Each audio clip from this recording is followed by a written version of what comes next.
The knock at the door echoed through the small hut, cutting through the silence like a blade. Amina's heart raised as she exchanged a glance with Yusuf.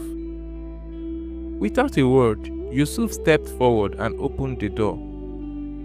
Standing outside was a man in a finely embroidered robe, his posture rigid, his face impassive. Behind him stood two guards. Their polished uniform and stern expression told Amina this was no ordinary guest. "Your Highness," the man said, bowing slightly. Amina stiffened. This was the first time she had seen someone refer to Yusuf as royalty. Yusuf, however, remained calm. "Minister Abubakar, what brings you here?" he replied. The minister's eyes flickered toward Amina, scanning her from head to toe, before returning his gaze to Yusuf. "My prince, your father the king is gravely ill," he said. "The council requests your immediate return to the palace. It is time for you to take your rightful place, my prince." Amina felt the ground shift beneath her. Return to the palace? So soon? She had barely processed the truth about Yusuf's identity, and now he was being summoned back to his kingdom. Yusuf sighed, rubbing his temple. "How bad is he?" "Bad enough that the elders fear he may not last a week. There is no more time for secrecy, Your Highness. The kingdom needs the future king." Amina felt a storm brewing inside her. Everything was happening too fast. Yusuf turned to look at her, his expression torn between duty and something deeper. She swallowed hard. This was the moment that would change everything.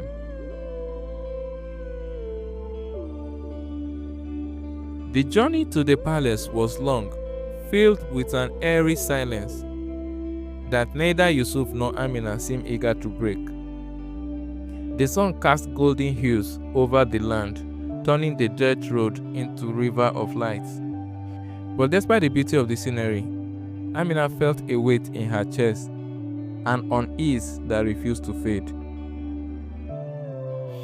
Yusuf sat beside her, his face unreadable. For the first time since she had learned the truth about him, he looked troubled.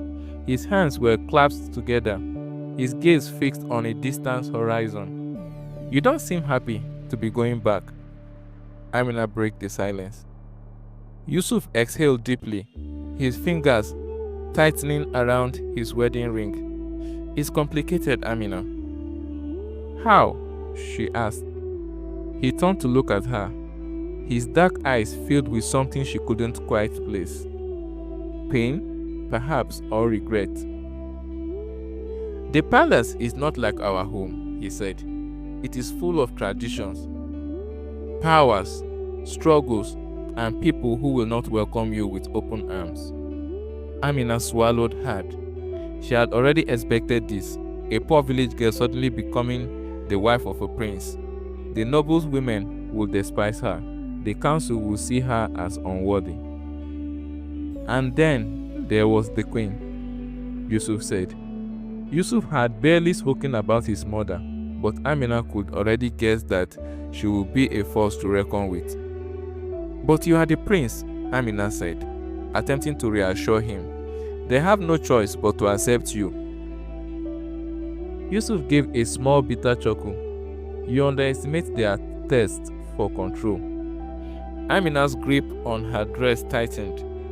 She had fought all her life to survive, to endure every hardship thrown her way. If the palace thought they could break her, they were mistaken. As the towering palace gate came into view, Amina felt her pulse quickened. This was it. The next chapter of her life was about to begin. The palace loomed before them like a world of its own, majestic, imposing, and drenched in an air of authority. The golden gate creaked open, revealing rows of guards lined up in perfect formation. At the sight of Yusuf, they all bowed deeply, their spears clanking against the ground in unison. Amina felt the weight of their eyes upon her. Some were filled with curiosity, others with judgment. She could hear the whispers before she even stepped her foot inside the palace. Is that the girl? A commoner? How could the prince bring home someone like her? Her heart pounded, but she held her head high. If she had survived the cruelty of Aunt Maimuna, she could survive this too. Yusuf stepped forward, unfazed by the murmurs, and held out his hands. Come, Amina. She took his hands, drawing strength from his presence as they walked through the grand entrance of the palace. The inside was even more breathtaking. Tall marble pillars, intricate gold chandeliers, floors so polished they reflect like mirrors. Servants hurried past, bowing quickly before disappearing down long corridors. And then she appeared. A woman draped in royal purple stood at the top of the grand staircase. Her posture was upright, her expression unreadable. But her piercing eyes, those eyes held powers. The queen. She descended the staircase slowly, each step echoing in the silent hall. When she finally reached them, her gaze fell upon Amina. So, she said in a voice sharp enough to slice through stone, this is your wife, right? Yusuf squared his shoulder. Yes, mother. The queen's lips pressed into a thin line. For a moment, no one spoke. The tension in the air was suffocating. Then she turned to Amina, scrutinizing her from head to toe. You are not what I expected, she said coldly. Amina refused to flinch.